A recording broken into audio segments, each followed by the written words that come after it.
விசிக நடத்தியுள்ள மது ஒழிப்பு போராட்டம் குறித்து பேட்டியளித்த பாஜக சட்டமன்ற உறுப்பினர் வானதி சீனிவாசன், திருமாவளவனுக்கு திமுக கூட்டணியில் பிரச்சனை என்றும், ஆகவே தன்னை பெரிய தலைவர் என காட்டிக்கொள்ள அனைத்து கட்சிகளையும் கூட்டி மது ஒழிப்பு மாநாடு நடத்துவதாக தெரிவித்துள்ளார்.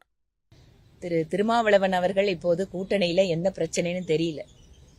அதனால பல்வேறு பட்டியலினத்தை சார்ந்தவர்களுடைய பிரச்சனைகள், வேங்கை வயல் பிரச்சனை, இன்னும் பட்டியலினத்தை சார்ந்தவர்கள் மீதான தாக்குதல்கள், குறிப்பாக மாணவர்கள் மீதான தாக்குதல் எல்லாம் அதிகரித்துக் கொண்டிருக்கின்ற இந்த சூழலில் அனைத்து கட்சிகளுக்கும் அழைப்பு விடுத்து தான் ஒரு புதிய அரசியல் சக்தி என்பதை நிரூபிப்பதற்காகவோ அல்லது கூட்டணியில் இருக்கின்ற திராவிட முன்னேற்ற கழகத்திற்கு ஏதோ ஒரு செய்தியை சொல்ல விரும்புவதற்காகவோ அவர் இம்மாதிரி ஒரு நிகழ்ச்சியை நடத்துகிறார் என்றுதான் பார்க்கிறோம்.